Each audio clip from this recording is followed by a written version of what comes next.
Segunda Epístola de Paulo aos Coríntios, o capítulo 11.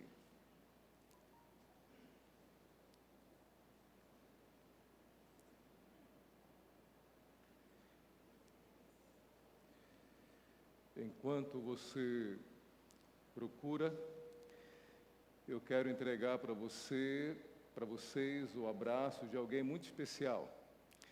Hoje de manhã eu falei com o pastor Fanuel e ele carinhosamente me pediu para mandar um abraço para vocês, né? Eu falei, meu amigo, missão dada, missão cumprida, né? Então o pastor Fanuel mandou um abraço para vocês. Segunda Epístola de Paulo aos Coríntios, o capítulo 11.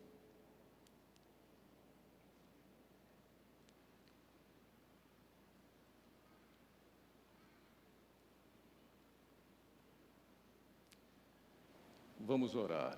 Senhor Deus e Pai, como é bom estar na Tua casa. Quantas bênçãos já recebidas aqui. E agora, ó Deus, com a nossa Bíblia aberta e os nossos olhos fechados, nós clamamos a presença do Teu Santo Espírito, que Ele esteja entre nós e em nós, falando ao nosso coração através da Tua palavra.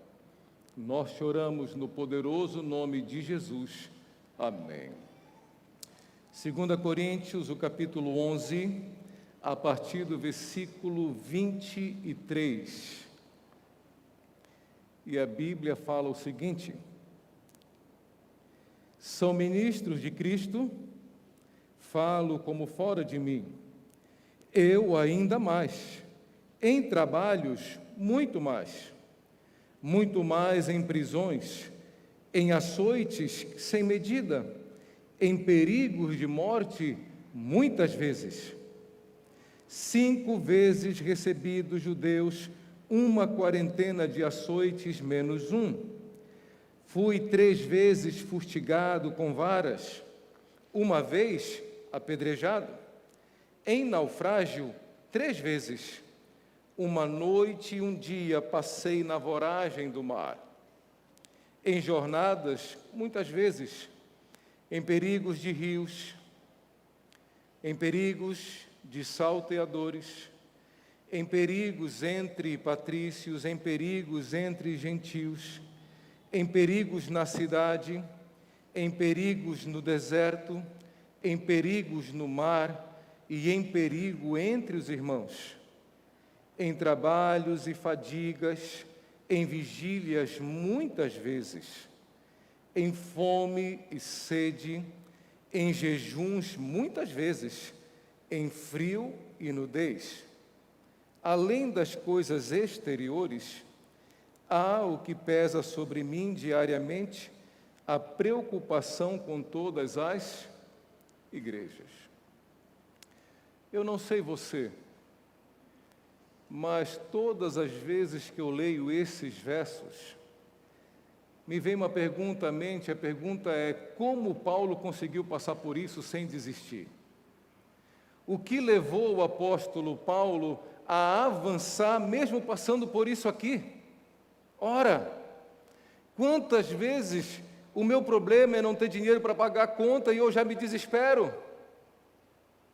E Paulo foi açoitado, aqui diz uma quarentena menos um, né? Só para você entender um pouco do que era esse costume dos judeus criado pelos romanos. Os soldados, a ciência da época, achava que 40 chicotadas matavam uma pessoa. E aí eles davam 39, porque 39 não matava. Como eles eram bonzinhos, não? E Paulo diz aqui que ele recebeu quantas? 5 quarentenas menos uma. Só para a gente lembrar um pouco do apóstolo Paulo, a história de Paulo, ela é dividida igual à história da humanidade, antes e depois de Cristo, sim ou não? Agora eu quero dizer uma coisa para você. A humanidade, a nossa história é dividida em antes e depois de Cristo, A história de Paulo e de muitas pessoas na Bíblia é dividido entre antes e depois de Cristo, e Deus espera que a minha história, Deus espera que a tua história seja dividida em antes e depois de Cristo. Quando nós conhecemos um pouco o apóstolo Paulo, a gente consegue enxergar nas linhas da Bíblia um homem muito intenso, um homem muito apaixonado pelo que faz, sim ou não? Eu não consigo imaginar Paulo fazendo uma coisa empurrando com a barriga. Quando eu imagino Paulo envolvido em algum projeto, em alguma missão, eu vejo o apóstolo Paulo mergulhado, fazendo aquilo com todo o coração, com todo o entusiasmo. E Paulo era assim também antes de Cristo. Ele foi criado de uma forma legalista, ele andava por um caminho que não era caminho de vida, mas naquilo que ele acreditava, Paulo era intenso. Ele se jogava de corpo e alma, né, como dizem. E nós conhecemos a história no ano 35, 34 ou 35, quando Paulo tinha mais ou menos 30 anos, ele está indo para Damasco, realizar o seu trabalho, que na cabeça dele estava certo. E na estrada para Damasco ele encontrou a melhor pessoa do universo. Na estrada para Damasco, ele encontrou a pessoa que é a melhor companhia para qualquer ser humano. Ele encontrou Jesus Cristo. E ali então houve uma transformação.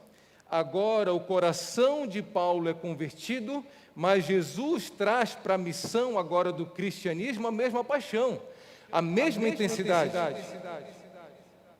Opa, parece que apareceu outro Davi falando aí, né? Então agora Paulo se converte aos 30 anos. Paulo teve um ministério de 32 anos. Por 32 anos, Paulo fundou a igreja, Paulo fez muitas coisas e sofreu isso que nós vimos aqui ainda há pouco na Bíblia. E quando ele tinha 62 anos, ele estava preso em Roma. E na época o imperador romano era Nero. Nero morreu no ano 63, mas no ano 62 ou 67, Nero dá uma ordem para decapitar a cabeça de apóstolo Paulo. E assim morreu o grande apóstolo Paulo. E na vida de Paulo teve muita experiência, muita história interessante. Existe uma história, um episódio que aconteceu com Paulo e Silas na cidade de Listra, e eles estavam lá pregando, e chegou na cidade alguns judeus que não gostavam da pregação de Paulo. E eles incitaram a população tirou Paulo de dentro da cidade, colocou fora da cidade e bateram muito em Paulo, lincharam Paulo. Essa história está lá em Atos, e a Bíblia diz que Paulo apanhou tanto que as pessoas só pararam de bater porque achavam que ele estava morto. A turba foi embora, desceu um espírito lá do Senhor em Paulo, Paulo levantou e foi embora. Eu falaria assim para Deus: Senhor, chama outro para pegar o Evangelho, porque eu não aguento mais. Alguém falaria isso também? A história continua e Paulo não para. Tem um episódio que aconteceu com Paulo na ilha de Malta. Ele e outras pessoas, outros prisioneiros, haviam sofrido um naufrágio e conseguiram chegar até a ilha de Malta, no meio do mar Egeu. E na época estava frio e eles precisavam se aquecer, e cada prisioneiro vai pegar graveto, vai pegar madeira para fazer uma fogueira. E Paulo está pegando lá os gravetos, a madeira, e o que acontece com Paulo? Uma cobra pica Paulo. Eita. Outros poderiam falar assim: Senhor, eu abro mão e deixo a outra pessoa pregar o Evangelho, né? Mas a pergunta é, passando por tudo isso que nós rapidamente conversamos, como Paulo enfrentou isso daí? A humanidade hoje está vivendo um momento diferente, não? No primeiro sábado do ano de 2020, eu estava aqui na igreja, estava sentado aí onde vocês estão, e aqui à frente estava o pastor Renato pregando sobre mordomia, primeiro sábado. E logo em seguida eu vim e recapitulei a lição com vocês. Naquele sábado, ninguém na igreja sabia como seria 2020. Ninguém sabia. E acredito que até as pessoas que costumam ser um pouco menos otimistas com o futuro também não pensavam como seria o ano de 2020. Um ano terrível para a humanidade, e eu não quero entrar no mérito da questão, se tem a ver com política ou não, não interessa isso. Mas a humanidade em 2020 foi marcada por um ano totalmente diferente, um ano que pegou todo mundo de surpresa, um ano onde fomos trancados em casa sem querer. Um ano que tivemos o direito de vir à casa do Pai cerceado. Como Paulo enfrentou aquilo no passado, vai nos ajudar a continuarmos enfrentando o que nós temos enfrentado, e se porventura 2021 for pior que 2020, a Bíblia vai nos ajudar como passar. Mas pastor, o primeiro sábado do ano é um sábado de otimismo, é um sábado de esperança, todo dia é de otimismo e todo dia é de esperança, mas nós vivemos num mundo que é uma tragédia, sim ou não? Adianta eu pregar para você algo carinhoso, algo fantasioso e o ano passar uma rasteira na gente? Então, como povo de Deus, como adventistas do sétimo dia, nós precisamos estar preparados para tudo. Tanto para aquilo que nos faz sorrir, quanto para aquilo que nos faz chorar. Como Paulo enfrentou tudo aquilo e se manteve fiel no Senhor, perseverante no caminho do Senhor. Vamos fazer um passeio pelas epístolas de Paulo. O primeiro texto está lá em Efésios, o capítulo 2. Efésios, o capítulo 2.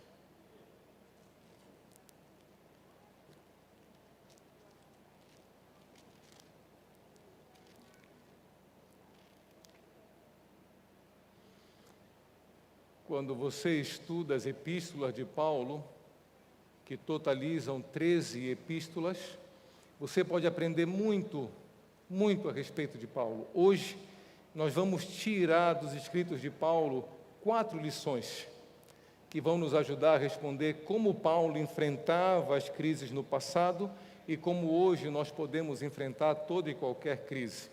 Efésios, o capítulo 2, olha o que fala o versículo 8 e o versículo 9. Porque pela graça sois salvos, mediante a fé, e isto não vem de vós, é dom de Deus, não de obras, para que ninguém se glorie. A primeira lição,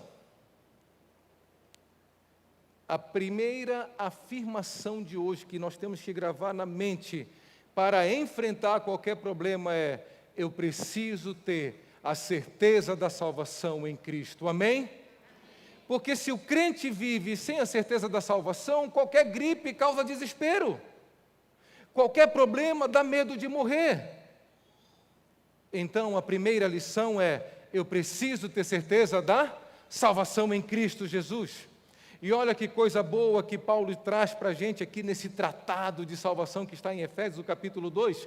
A salvação, filho, não é algo que você alcança. A salvação não é algo que nasce, que é responsabilidade tua. A salvação vem de quem? Vem de Deus. Eu comentei aqui em outros momentos, e vou repetir, que quando juvenil na igreja, eu tive o privilégio de nascer na igreja adventista do sétimo dia, eu lembro que alguns pregadores chegavam e perguntavam assim: quantos aqui têm certeza da salvação?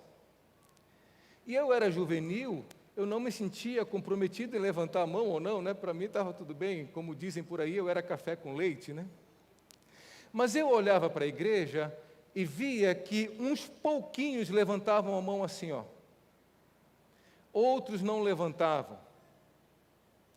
E essa pergunta cresceu comigo e hoje, conhecendo um pouco mais da Bíblia, hoje eu quero que a minha igreja tenha certeza nessa resposta. Quando alguém perguntar Quantos têm certeza da sua salvação? Não pense em você, pense em Cristo e a certeza vem. Há 521 anos lá no passado, atracou em terras baianas uma frota portuguesa. Sim ou não? E em 1500 o nosso Brasil foi descoberto pelos portugueses e, consequentemente, colonizado pelos portugueses. E os portugueses trouxeram para o Brasil a sua cultura, os seus costumes, hábitos e também trouxeram a sua religião. E a religião de Portugal, o catolicismo apostólico romano, foi então a grande raiz do que nós somos hoje. Todo o Brasil, todo brasileiro, cristão, ateu, não ateu, deísta, o que você imaginar, todos nós temos em nossas raízes o catolicismo. E uma das coisas terríveis do corpo doutrinário da Igreja Católica é a salvação pelas obras. Olha um panorama da história do mundo. Em 1500 o Brasil é descoberto. Começa a colonização portuguesa no Brasil e traz a religião. Em 1517, o que acontece lá na Alemanha? No dia 31 de outubro de 1517, se levanta um monge para destruir o quê? A salvação pelas obras e trazer de volta a doutrina bíblica da salvação pela graça mediante a fé, a justificação pela fé.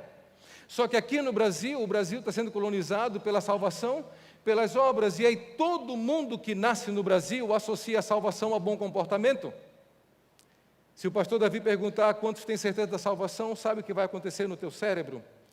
Você vai lembrar de algumas besteirinhas que você fez recentemente. E vai falar assim, poxa, mas ontem eu fiquei vendo filme até tarde. Poxa, mas ontem eu não fiz o culto. Você vai começar a procurar a resposta da salvação em quem?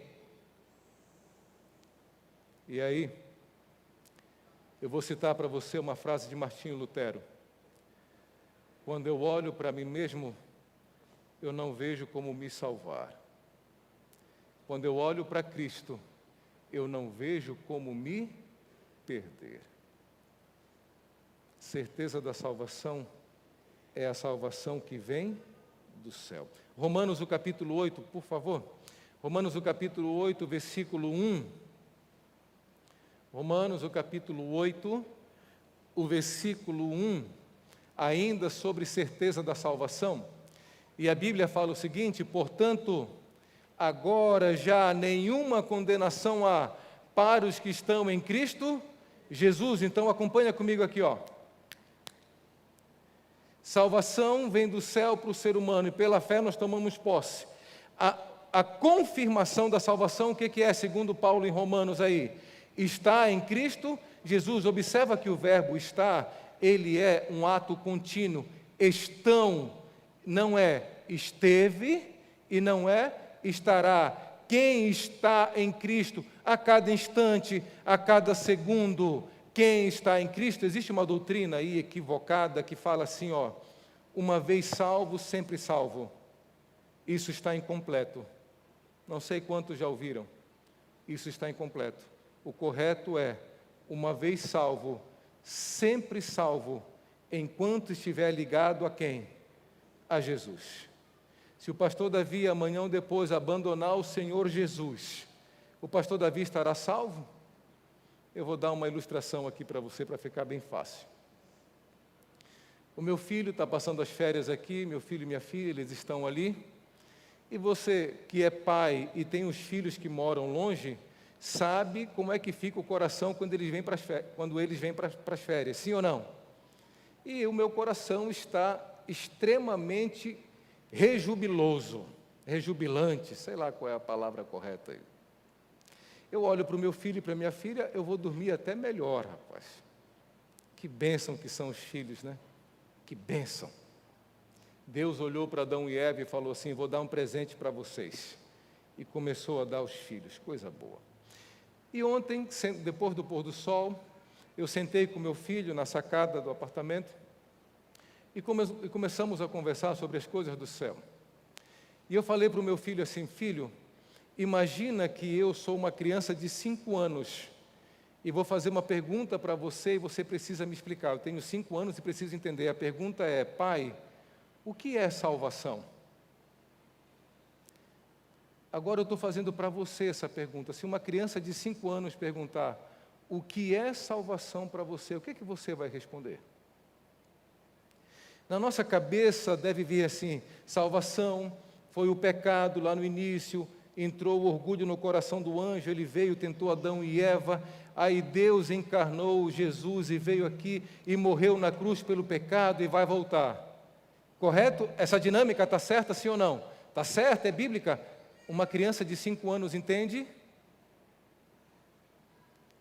O meu filho, ele é formado em educação física.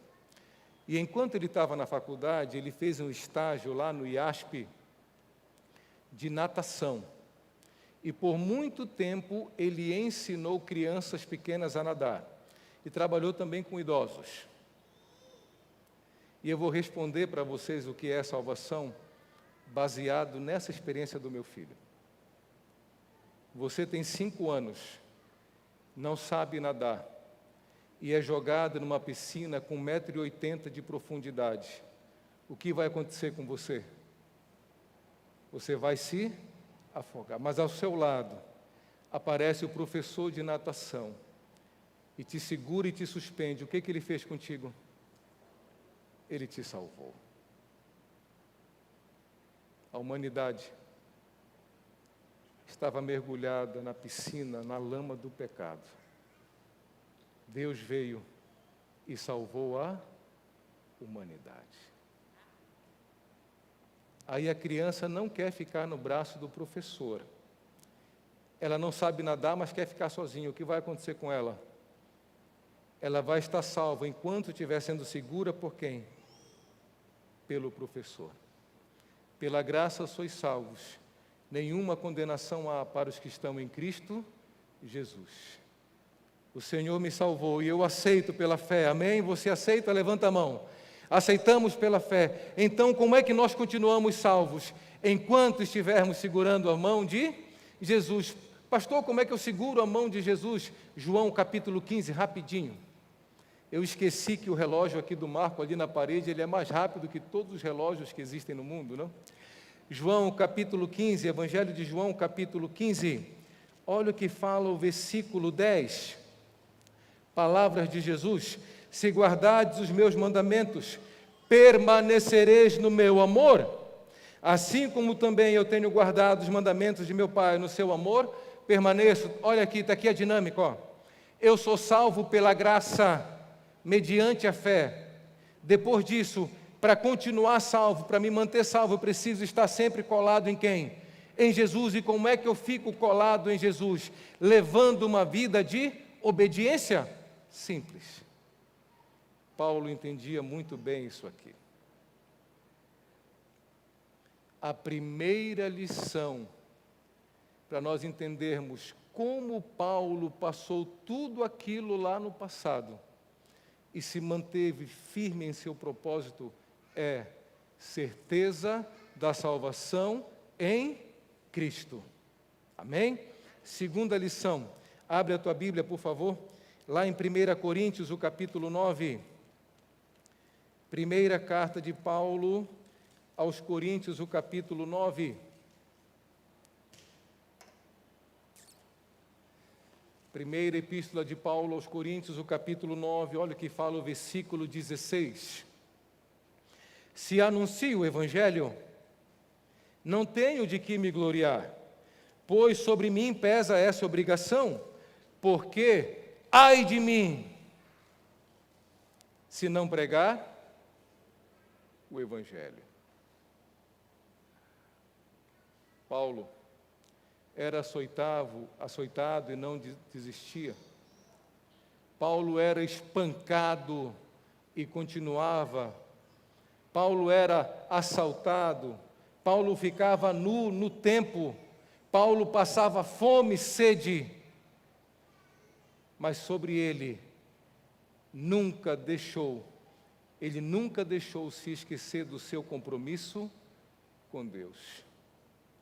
A segunda lição é: Paulo tinha o compromisso com a pregação do Evangelho.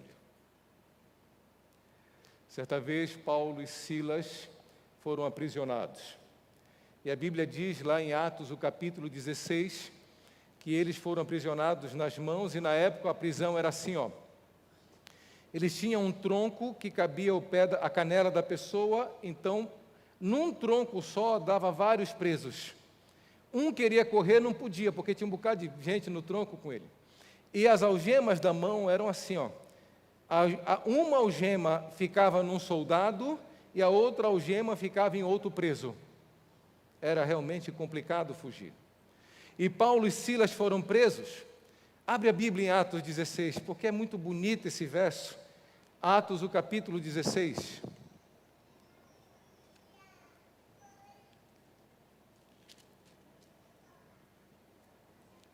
Atos, o capítulo 16, olha o que fala o versículo 24, o versículo 25.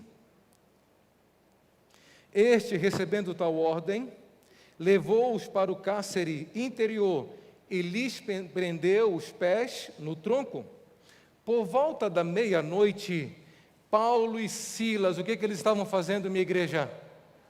Oravam e louvavam a Deus. Os demais companheiros da prisão escutavam. Paulo estava preso, e o que Paulo estava fazendo? Orando e louvando. Quantas vezes vem uma adversidade sobre a minha vida e eu passo o dia todo reclamando? Na minha boca é reclamação, e tem uma pergunta que a gente sempre faz para Deus assim: por que comigo, Senhor? Uma pergunta egoísta, quer dizer que com os outros pode, com você não.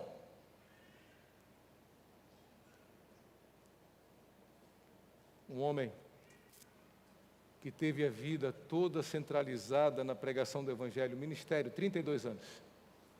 Estava preso, ele podia falar para Deus assim: Senhor, eu ando feito um andarilho por todo lugar só para abrir igreja, para batizar a gente, para preparar a liderança para dirigir o teu povo. E eu estou preso aqui, que tipo de Deus tu é? Paulo não poderia ter falado isso. Mas o que Paulo está fazendo? Orando e louvando. E a Bíblia ainda fala assim, que quem estava na prisão estava escutando, ou seja, estava pregando o Evangelho. Outra coisa que Paulo fazia quando estava preso, escrever cartas. Das 13 cartas de Paulo, 3 ou 4 são as cartas que nós conhecemos como cartas prisionais. Ele escreveu de dentro da prisão. Efésios, Colossenses, Filipenses, a outro não lembro bem. 2 lições até agora que nós aprendemos com Paulo. Qual é a primeira, minha igreja? Certeza da salvação em Cristo. E a segunda, compromisso com a pregação do Evangelho. A terceira lição, abre a tua Bíblia, por favor, lá em 2 Timóteo, segunda epístola de Paulo a Timóteo. 2 Timóteo, capítulo 4.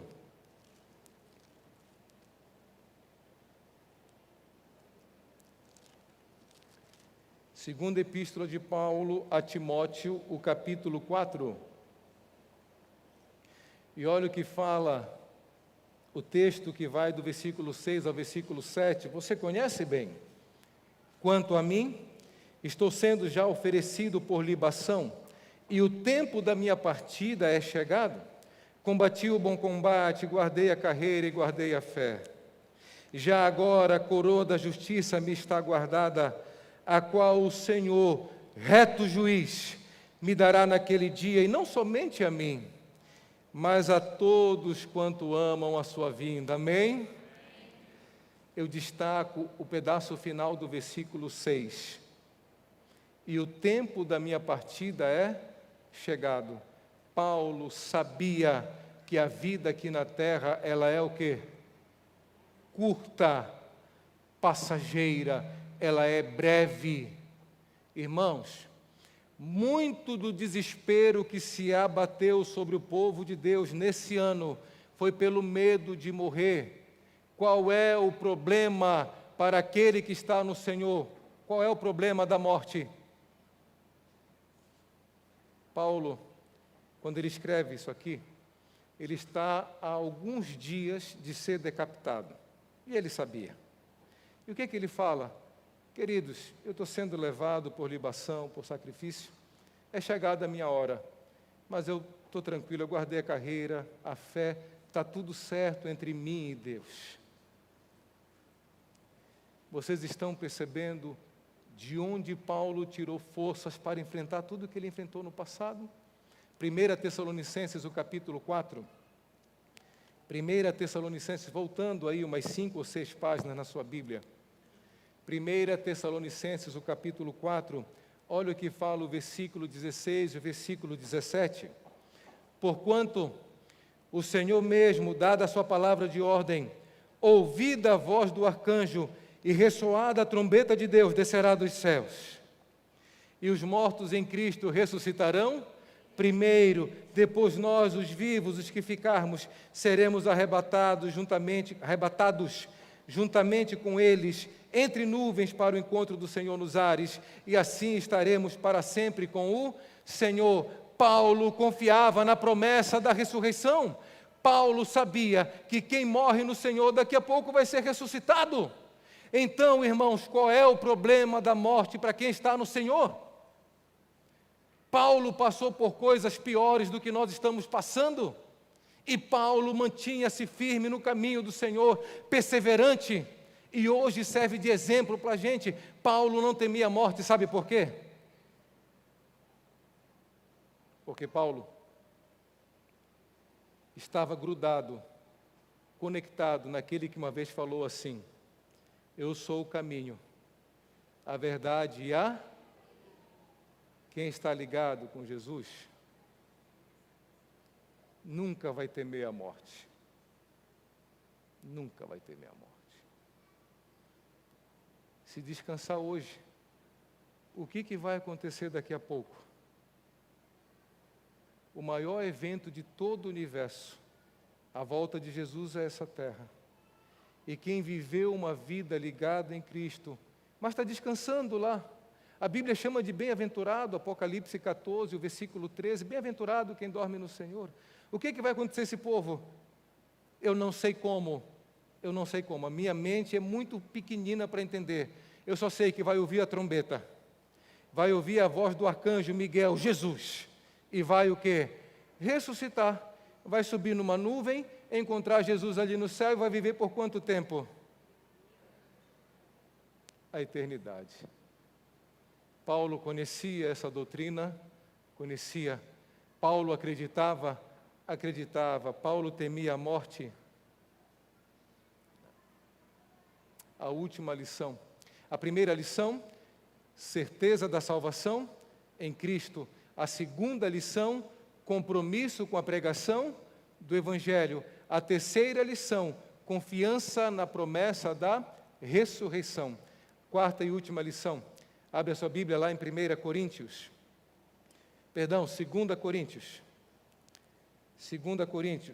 o capítulo 4.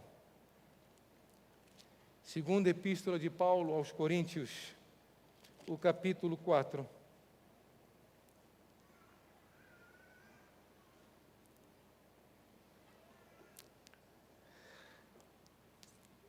Segunda Epístola de Paulo aos Coríntios, o capítulo 4. Amém?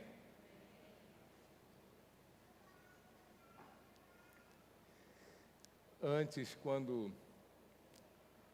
no início de 2020, enquanto eu pregava aqui, que eu citava um texto, eu usava uma pessoa muito especial como referência ali no canto.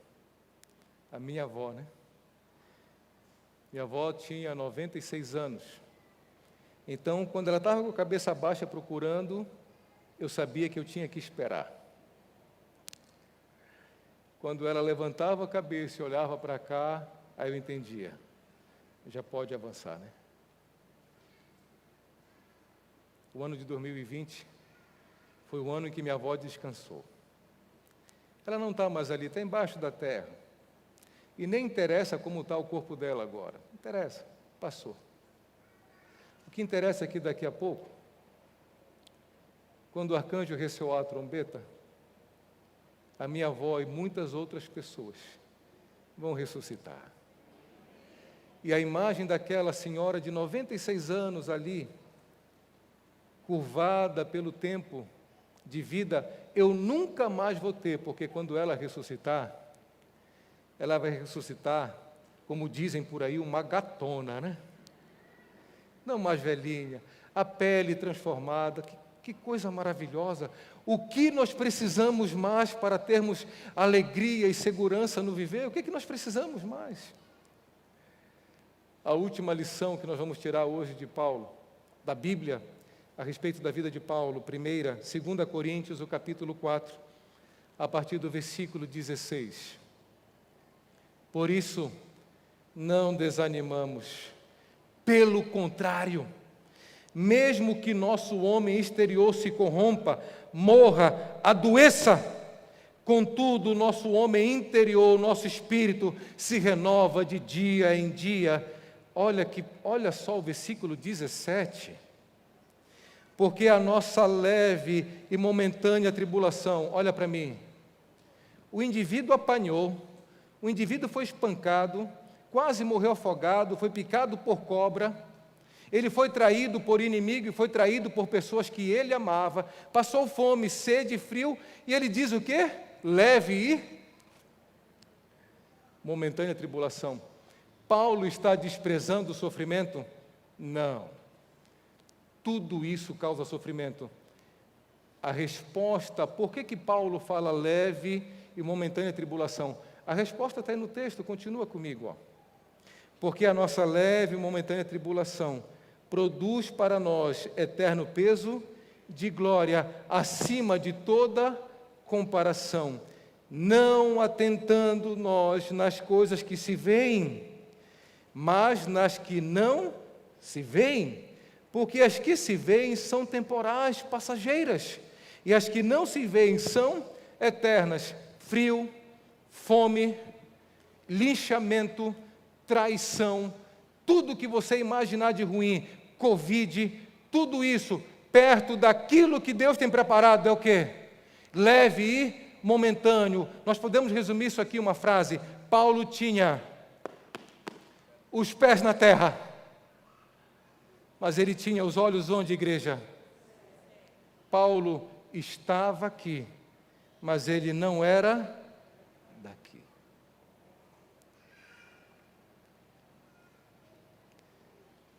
Em agosto passado, teve um homem que a mulher falou assim para ele: você está com 45 anos, precisa fazer o exame da próstata, né? Homens, eu estou vendo o doutor Daniel aqui. Se vocês não querem ouvir o pastor, ouçam depois o doutor Daniel. Homens, depois de alguns anos, depois dos 45, 40, 50, o doutor Daniel pode precisar melhor, procure um urologista, né? Urologista. Acredito que aqui no Arraial do Senhor não existe a tolice do preconceito, não existe a imaturidade de orgulho. Então, a partir dos 45, urologista é o nome da fera. E a mulher convenceu o homem e o homem foi fazer. Irmãos, que homem que procura médico sem sentir nada? Que homem? Nenhum. Homem só vai em médico em último caso. Homem só vai no médico se não puder resolver com andiroba. Não é? O indivíduo vai jogar bola, toma uma canelada, pega andiroba, esfrega ali, quando vê no outro dia, está só a lembrança. Aquele homem foi procurar o urologista. E quando chegou lá, o médico falou assim: eu vou passar para você um check-up. E passou vários exames, e entre os exames, uma ressonância do abdômen.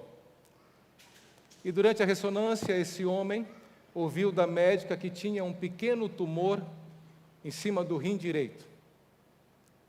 E a médica que fez o exame pediu para procurar a nefrologista, o especialista que cuida da parte clínica dos rins. E esse homem foi lá. E a nefrologista falou assim: olha, vamos fazer um exame um pouco mais acurado, tomografia com contraste. O indivíduo foi lá, fez e trouxe o resultado. E a médica olhou para ele e falou assim: você tem câncer. E pelas características do câncer, ele é maligno. Tem 5 centímetros e está posicionado em cima do rim direito. A primeira pergunta que aquele homem fez foi a seguinte: doutora, esse tumor é o primário ou é metástase? A doutora olhou para ele e falou assim: graças a Deus é primário, é só esse tumor. Naquela noite foi muito difícil para aquele homem.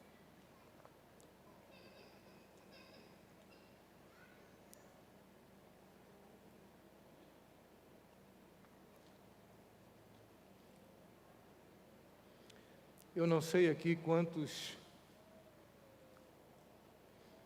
já receberam uma notícia dessa. Mas quando você recebe essa notícia, a impressão que você tem é que tem alguém muito forte com as 2 mãos no seu peito empurrando você para trás, o impacto da notícia. E na frente da médica, aquele homem, você já sabe, era eu, sou eu, né?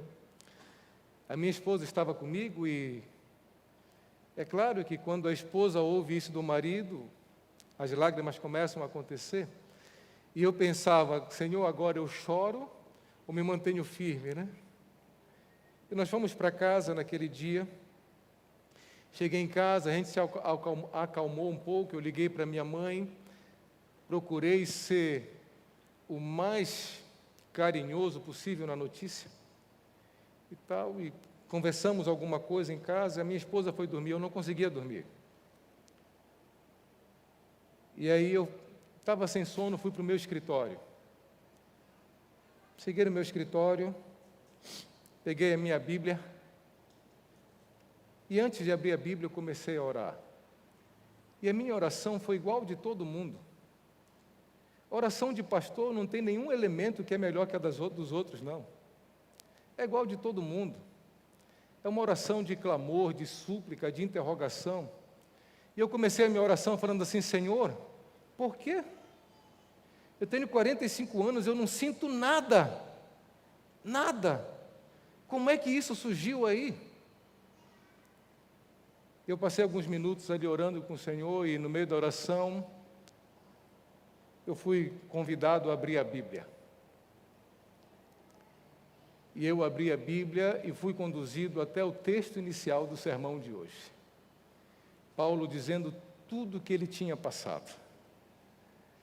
E eu comecei a pesquisar na Bíblia como é que Paulo passou por tudo aquilo e se manteve fiel, e não desistiu, e não abandonou a fé, e não olhou para o céu e falou assim: Senhor, comigo não, eu sou um pastor, eu sou um pregador. Como é que Paulo fez tudo isso? E daquela noite de pranto, oração, estudo da Bíblia, surgiu o sermão que você está ouvindo hoje. Só para você saber o final da história, eu sei que muitas pessoas aqui na igreja oraram, ficaram sabendo da situação. 20 dias depois das notícias, eu fui submetido a uma cirurgia aqui no Hospital Adventista de Belém. Deus seja louvado, porque o médico abriu, tirou o que tinha tirado, o rim direito foi uma boa parte preservado, já fizemos novos exames e, pela graça de Deus, não há mais nada. E se tivesse, o sermão serviria para mim da mesma forma. A primeira lição: ter certeza da salvação em Cristo. A segunda lição: compromisso com a pregação do Evangelho. A terceira lição: Deus já prometeu que a morte não tem a última palavra.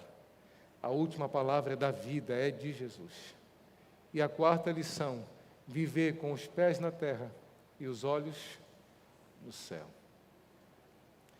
Eu não sei o que vai acontecer em 2021. Todos nós aqui queremos que a Covid vá embora, né? Queremos que apareça a vacina confiável. Nós somos pessoas tão legais, que a gente quer até que os nossos políticos se transformem, né? Mas nem sempre as coisas acontecem como a gente quer. E se 2021 for pior que 2020? E se no início do ano que vem nós olharmos para alguns lugares e as pessoas que costumavam sentar nesses lugares estiverem repousando no Senhor? O que eu quero para 2021? Certeza da salvação, compromisso com o Evangelho, ter confiança na promessa da ressurreição e estar aqui na terra, mas pertencer ao céu. Eu quero chamar aqui a minha filha Vitória, quero chamar a Raíssa. Elas vão cantar uma música. Enquanto elas cantam, eu quero que você reflita no que você ouviu nesta manhã da Bíblia. Eu quero que você reflita na letra da música. E se você desejar ter o ano de 2021, independente do que aconteça, Covid, câncer, o que acontecer, se você desejar passar esse ano e cada dia do resto da sua vida, como Paulo passou lá no passado, e como a Bíblia nos convida a passar, durante a música você pode ficar em pé. E ao final nós iremos orar.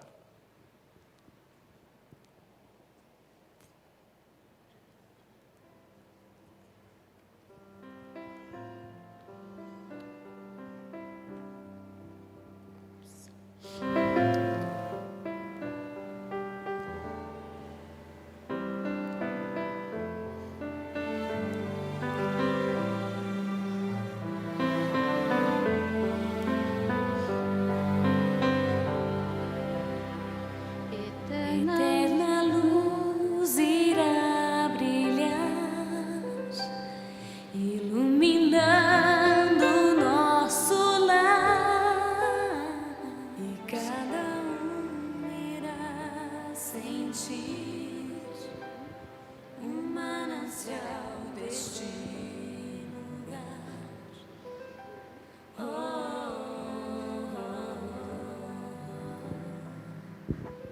Querido, é essa mesma música, só que está playback, tá?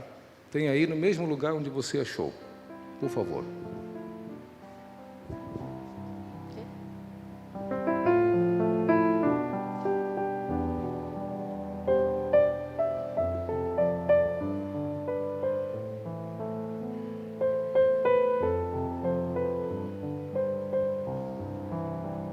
Eterna luz irá brilhar, iluminando nosso lar. E cada irá sentir um manancial neste lugar.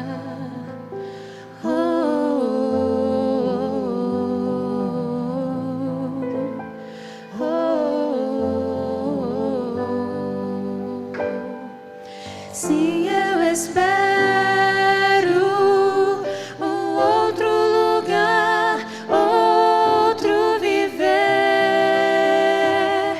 onde meu sonho é ver Jesus e sentir seu olhar em mim.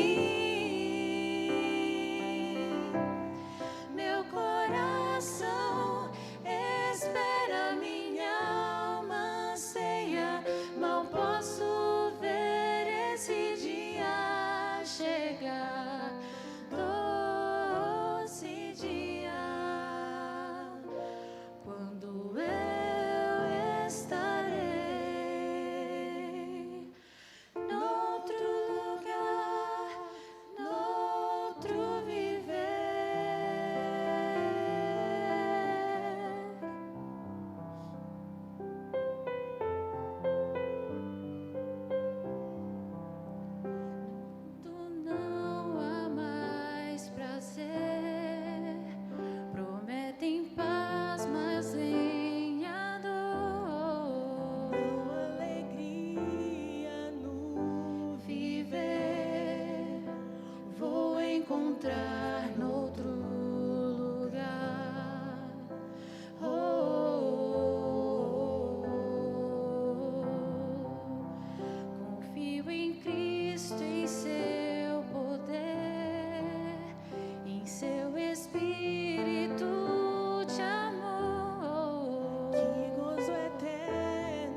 sentir seu olhar em mim. Meu coração espera, minha alma anseia, mal posso ver esse dia chegar. Doce dia, quando eu estarei noutro lugar, noutro viver.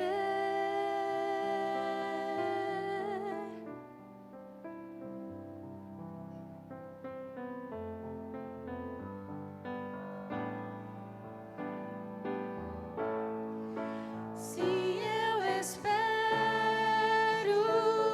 um outro lugar, outro viver, onde meu sonho é ver Jesus e sentir o seu olhar em mim. Meu coração espera, minha alma anseia, mal posso ver esse dia chegar. Doce dia, quando eu estarei noutro lugar, noutro viver.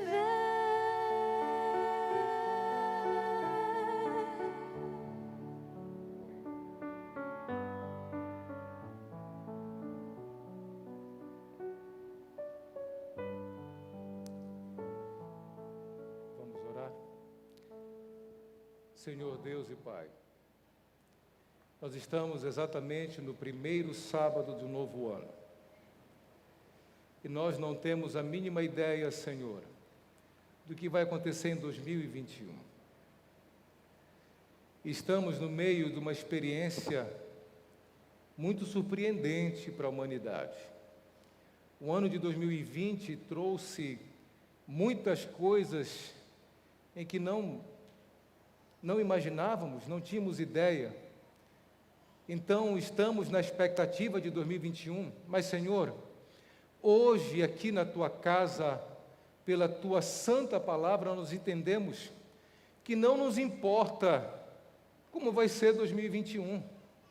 Não importa se vai ter mais pandemia, mais dor de cabeça, menos dinheiro, isso não importa nem se tudo vai ficar melhor, Senhor. O que importa é que nós tenhamos sempre a certeza da nossa salvação em Cristo. O que importa é que nós vivamos uma vida de compromisso com a pregação do Evangelho. O que importa, Senhor, é termos sempre confiança na promessa da ressurreição. E importa, Senhor, que nós estejamos com os nossos pés aqui na terra, mas os nossos olhos estejam totalmente no céu. Nós entendemos, ó Deus, que nós somos de outro lugar e pela Tua graça teremos um outro viver. Então, por favor, Senhor, que em cada mês, cada semana, cada dia, cada hora, cada minuto e cada segundo desse novo ano, essas certezas bíblicas estejam na nossa mente e no nosso coração. É o que nós te imploramos, em nome de Jesus, e todos dizem